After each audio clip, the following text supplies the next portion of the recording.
Just hit a button, Morty. Give me a beat. Oh man, okay, alright,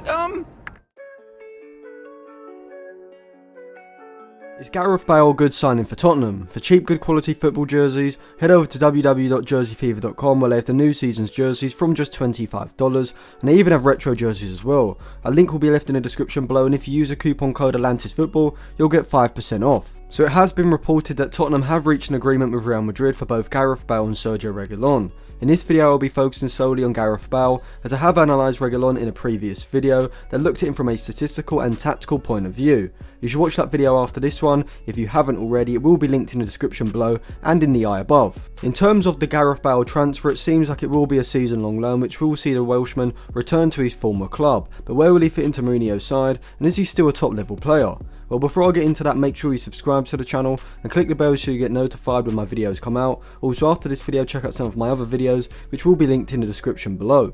Well, apart from his relationship with Zinedine Zidane, Bale's main issue at Real Madrid has been his injuries. Last season he had a calf injury which kept him out for 28 days. The season before that, calf injuries had left him absent for 21 days, with him also having a couple of other injuries as well. So a consistent theme for Bale even as far back as 2016-2017 is these recurring calf injuries. But if we actually delve into his numbers, we can actually get a better feel for the output Bale is actually producing. This is Bale's statistical model from the past 2 seasons at Real Madrid in La Liga and in the Champions League. As we can see, he still ranks incredibly highly when it comes to his goal scoring metrics. Here's a non-penalty XG rate of 0.39 per 90 minutes, ranking in the 94th percentile when compared to every attacking midfielder in Europe's top 5 leagues. He does slightly underperform his XG rate with 0.31 non-penalty goals per 90 minutes, ranking in the 81st percentile, but what this tells us is that Bale is very good at getting into and creating goal scoring opportunities for himself, proving he's still a top level player in this regard. However, he doesn't look a top level player when it comes to his creative metrics. He only has an expected assist rate of 0.11 per 90 minutes, ranking in the 30th percentile, makes just 1.29 passes into the box per 90, and unexpectedly his dribbles completed are incredibly low with just 1.27 per 90, ranking in the 26th percentile across Europe. His successful pressures are also incredibly low in the 5th percentile, which could be an issue in a Mourinho side. What these metrics tell us is that Bale is far more of a goal scorer than he is a creator, which is unusual for a player who primarily plays as a wide attacking midfielder. When analysing him, it's hard to really define a role for Bale. He certainly isn't a wide playmaker or a traditional winger. He could play the role of a Ram Deuter in a similar way to how Ronaldo does at Juventus and at Real Madrid before. However, Bale hasn't really played this role at Real Madrid. He's more of a goal scoring inside forward than anything else, lacking the chance creating ability that Zidane expects, which is certainly a factor as to why Bale has fallen out of favour with the Real manager. Bale's best attributes are certainly his shooting ability when outside of the box and from difficult angles, which does make him such a valuable asset when he's at the top of his game.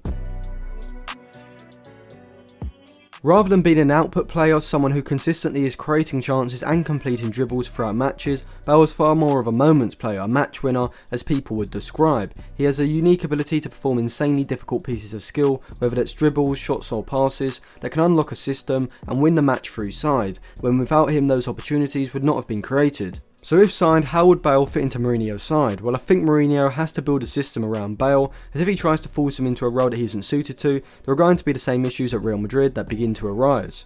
I think in Mourinho's 4-2-3-1, Bale should be given a free role in behind Harry Kane. This will make him the focal point of transitioning the attack, sitting ahead of the ball so that when Tottenham win the ball back in their own half, a direct pass can be played into Bale and he can use his pace to progress the ball up the pitch, leading the counter-attack. He could also play on the left or on the right of a 4-2-3-1 if Mourinho felt that the centre of the pitch was too congested. Having Bale on the side gives Tottenham greater threat in the box as well, with his finishing and aerial ability. So overall, I think Gareth Bale is a great short-term signing for Tottenham and should massively improve their attack. The wages are still going to be high, with Tottenham reportedly paying 50% of Bale's massive $500k per week wages, bringing the total cost to around £12 million, which, while a massive amount for just one season, would be justified if Mourinho's side get into a Champions League place.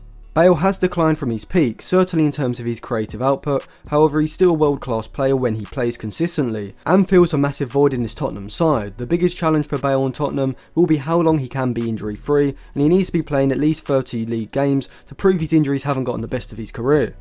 So thank you for watching. If you enjoyed that video, remember to give the video a like, subscribe to the channel and click the bell for notifications. Check out some of my other videos linked in the description below, and for cheap good quality football jerseys, click the link in the description and use the coupon code ATLANTISFOOTBALL for 5% off.